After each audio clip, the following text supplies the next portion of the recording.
Wahai umat audio sekalian, selamat datang kembali di channel Voice and Store.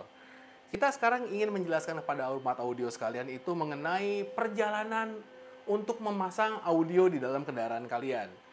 Jadi yang paling penting adalah kita harus mengenal lebih awal seperti apa suara yang kita dapatkan kalau kita mengupgrade audio itu secara bertahap. Karena ini adalah pembelajaran yang paling penting untuk para umat audio supaya umat audio itu mengenal dengan lebih tepat sistem yang kalian gunakan itu menghasilkan suara seperti apa dalam kendaraan. Kita terkadang itu melihat sekali banyaknya kasus di mana orang itu melakukan upgrade itu langsung dia itu memasang komponen sedemikian banyak, cuman dia tidak mengerti karakter suara dan komponen tersebut. Karakter suara itu beda sama dia punya itu tonal balance. Jadi kita harus mengerti bahwa si masing-masing produk ini bisa menciptakan suara yang berbeda sesuai dengan keinginan kita, atau juga suaranya itu kadang-kadang, loh kok tidak sesuai dengan keinginan saya ya? Tetapi itu semua harus diperhatikan dari awal. Jadi, buat para umat audio sekalian, kita akan memulai pelajaran mengenai perjalanan upgrade audio.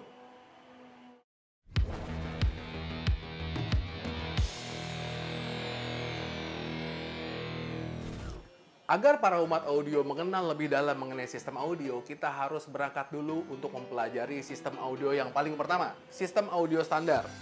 Sistem audio yang terdiri dari head unit dan speaker saja. Jadi yang menggerakkan speaker ini apa? Dia itu menggunakan amplifier yang terdapat di dalam si head unitnya itu sendiri. Jadi si outputnya head unit ini biasanya ada 4 channel. Dia itu rata-rata antara 15 sampai 20 watt untuk menjalankan speaker standar. Jadi sistem standar seperti ini yang kalian dapatkan. Kalau para umat audio itu melihat sistem audio standar, terkadang ada mobil yang dilengkapi hanya dengan 2 buah speaker dan juga ada mobil yang dilengkapi dengan 4 buah speaker. Seperti misalnya mobil Honda City. Dia itu speaker standar ini ada di pintu depan dan pintu belakangnya. Dan kemudian kalau kita lihat ternyata dia tidak punya tweeter. Nah, itu bisa kita lihat. Kalau sistemnya seperti itu, suara frekuensi tingginya sebetulnya nggak ada dong. Tapi ternyata suara tweeternya itu sepertinya kayak ada gitu loh. Jadi speakernya ini adalah speaker full range. Untuk mobil standar, desain dari manufaktur itu biasanya mereka menggunakan speaker sistem full range seperti ini. Lalu kemudian dia itu menggunakan tweeter, di mana tweeternya itu tidak menggunakan crossover pasif seperti layaknya kalau kita mengganti speaker two-way yang ada sistem crossover pasif yang lebih kompleks. Dia itu menggunakan sistem tweeter sederhana yang tweeternya itu dilengkapi dengan semacam kapasitor di sininya. Jadi tweeter ini itu yang dipotong frekuensinya oleh komponen kapasitor sederhana. Jadi speaker bagian bawah mobil si midbass ini adalah speaker full range yang dimainkan langsung sinyalnya itu secara keseluruhan. Jadi dia tidak dipotong frekuensi sama sekali. Bagaimana cara dia menurunkan suara frekuensi tingginya itu tergantung dari karakteristik speaker yang dia itu tentunya ditentukan oleh si roll off-nya seperti apa. Kalau kita lihat suara speaker standar itu kenapa jelek? Ya karena itu tadi. Karena suara frekuensi tinggi juga tidak terpisahkan dengan baik. Masih terdengar dari speaker midbass ini. Yang dipotong di frekuensi tweeternya aja itu hanya untuk frekuensi tinggi yang memang masih direproduksi juga oleh si midbass standar ini. Itu adalah suara yang bisa kalian dapatkan di mobil standar. Jadi ada sebabnya kalau kita mengganti speaker, apalagi dengan yang aftermarket dengan passive crossover yang lebih bagus, itu suaranya pasti akan lebih baik.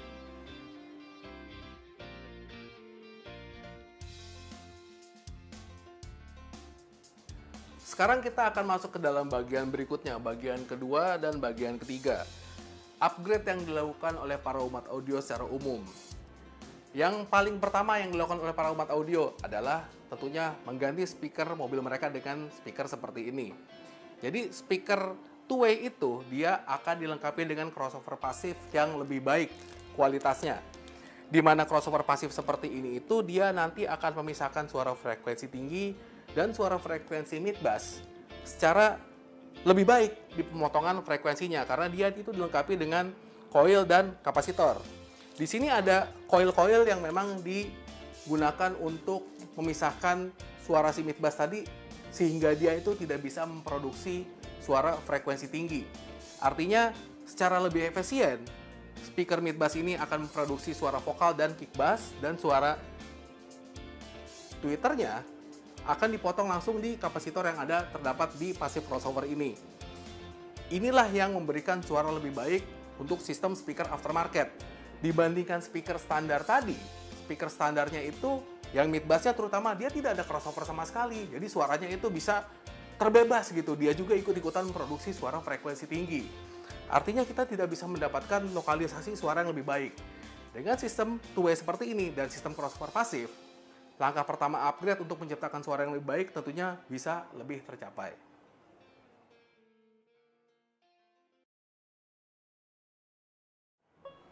Lalu kemudian setelah kita mengganti dengan speaker yang lebih baik, tentunya hal yang paling pertama ketara yang kurang di dalam sistem kita itu adalah suara bassnya itu kok jadinya kayak kurang ya. Itu ada sebabnya. Karena kita tadinya itu tipnya masih menggunakan tip standar, tentunya tenaga dari si tip standar tadi masih kurang mampu untuk menjalankan si suara speaker yang sudah kita ganti tadi. Karena terkait dengan kurangnya tenaga tadi, tentunya kita akan melakukan upgrade berikutnya, yaitu dengan mengganti head unit dengan yang aftermarket, di mana dia kebanyakan kekuatan dari built-in amplifiernya itu sudah lebih baik. Ada yang bisa mencapai 40 watt di beberapa tipe head unit tertentu. Kemudian tentunya setelah kita mengganti head unit dengan head unit aftermarket seperti ini, ada tersedia jalur keluaran RC output, di mana dengan menggunakan jalur tersebut, kita bisa menggunakan amplifier eksternal untuk menjalankan subwoofer. Langkah yang paling umum biasanya adalah para umat audio itu menambahkan subwoofer kolong seperti ini ke dalam sistem audio mereka. Sebetulnya, dengan mengganti head unit, speaker depan two-way dan speaker belakang koaksial di dalam mobil, lalu mengganti atau menambahkan subwoofer seperti ini ke dalam sistem kalian, sistem yang baru itu sudah bisa menciptakan spektrum suara utuh di mana frekuensi tinggi, tengah, bawah, dan subwoofernya itu bisa terreproduksi dalam kendaraan untuk menghasilkan suara yang lebih baik. Jauh sangat maksimal. Tentunya perhatikan kalau head unit yang kita butuhkan juga ada, dia itu memiliki fitur DSP, Digital Sound Processing, di mana kita bisa mengutak-atik banyak parameter dan fitur supaya suara itu bisa bahkan untuk menciptakan panggung di dalam kendaraan tanpa menggunakan prosesor eksternal. Wow, ini adalah salah satu hal yang patut kalian terapkan langkah-langkahnya untuk mendapatkan suara yang terbaik.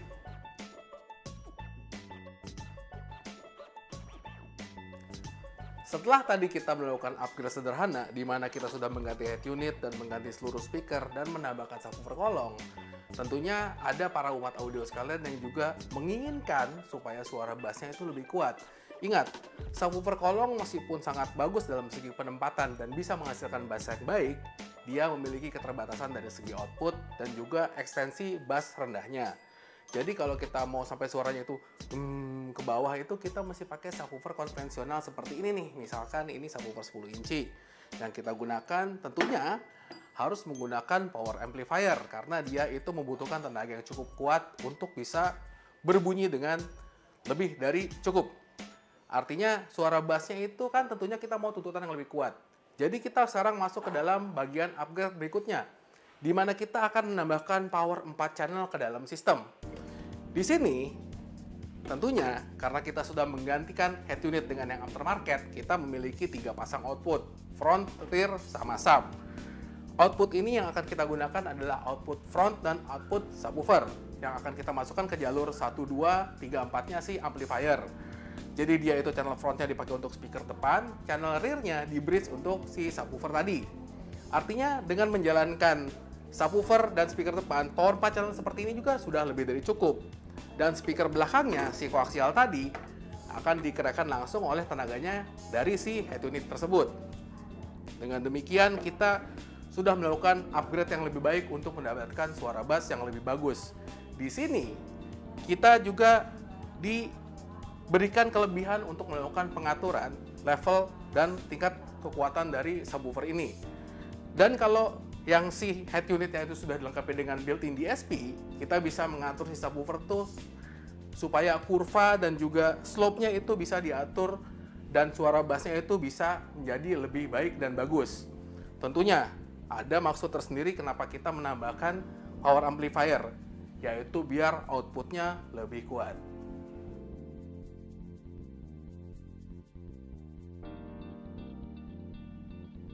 Dan sekarang kita akan masuk ke dalam sistem final, yaitu sistem yang keempat, di mana kita itu zaman dulu melakukan upgrade seperti skema yang terdapat di belakang ini. Head unit sudah diganti, menambahkan monoblock buat subwoofer dan 4 channel amplifier untuk speaker depan dan belakang. Dengan sistem ini, kita akan menambahkan lagi amplifier. Tadinya kita kan cuma pakai 4 channel buat jalankan subwoofer sama speaker depan. Sekarang, speaker depan sama belakang, karena si head unit itu punya output front dan rear, dia akan masuk ke dalam si 4 channel untuk menjalankan speaker depan sama belakang. Lalu, subwoofer out dari unit ini akan masuk ke dalam si monoblock untuk menjalankan subwoofernya itu secara langsung. Ini adalah sistem yang paling komplit dan yang paling lengkap untuk menjalankan sistem audio yang memiliki output yang kuat dan juga suara bass yang tergantung dari monoblock yang kita gunakan. Kalau monoblocknya besar, subwoofer bisa kita pakai 12 inci untuk menghasilkan suara bass yang lebih menggelegar. Ini yang biasanya sangat kami rekomendasikan untuk sistem final di mobil para umat audio sekalian. Tapi ini zaman dulu. Karena sekarang kita itu ada sistem kelima di mana kita menggunakan prosesor seperti Pandora.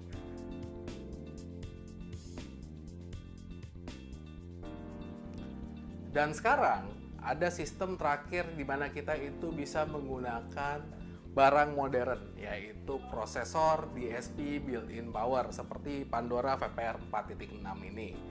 Jadi, kalau kita menggunakan prosesor Pandora, kita tidak lagi membutuhkan amplifier yang demikian banyak karena seperti produk yang satu ini, SIM46 itu dia dilengkapi dengan built-in amplifier 6 channel.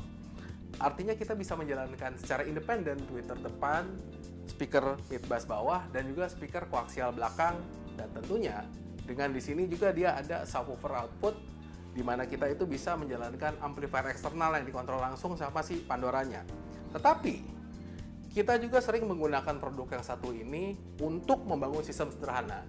Karena dia itu selain memiliki 6 channel, channel ke-5 dan 6-nya itu memiliki output power yang lebih besar. Jadi kebanyakan kita menggunakan ini itu untuk menjalankan sistem dengan speaker depan, belakang, dan sebuah subwoofer langsung yang di-drive atau dijalankan langsung oleh si Pandora 46 ini. Tentunya tujuan dari video ini adalah untuk memperkenalkan sistem yang paling sederhana yang bisa dipasang di mobil kalian nih. Karena Pandora sekarang melakukan update besar-besaran di mana yang tadinya ada VPR 46 MK2 sekarang udah lahir menjadi VPR 46 MK3. Ini sekarang adalah produk finalnya. Jadi, para umat audio kan ingat ceritanya, ada video yang sudah kami buat mengenai VPR 46 MK2 HD, di mana dia itu memiliki perbedaan di sistem Bluetooth-nya. Yang satu ini masih belum aptX HD. Jadi kita pernah buat video, kita menggambarkan si Phenom VPR 46 MK2 HD itu dia sudah memiliki modul dan chipset Bluetooth terbaru, di mana dia memiliki bandwidth yang lebih tinggi. Artinya transfer data rate-nya itu bisa lebih tinggi dan kemampuan untuk menghadirkan musiknya itu jauh lebih baik. Tentunya produk tersebut itu adalah produk pengembangan, di mana yang kemarin VPR 46 MK2 HD itu masuknya itu secara terbatas. Jadi buat para umat audio yang sudah beli produk itu selamat. Itu adalah produk limited edition dari Phenom. Yang kemudian menjadi produk final yaitu VPR 46 MK3 HD. Produk ini adalah produk terbaru yang akan menggantikan produk-produk Pandora di kemudian hari. Karena dengan produk ini terdapat juga program baru untuk menjalankan Pandora di laptop yaitu V-Control 4. Ini adalah software terbaru di mana kita bisa lihat di dalam softwarenya nih. Di situ kita ada pilihan untuk VPR 2.3. 46 MK3 HD ini 4.10 dan 4.12.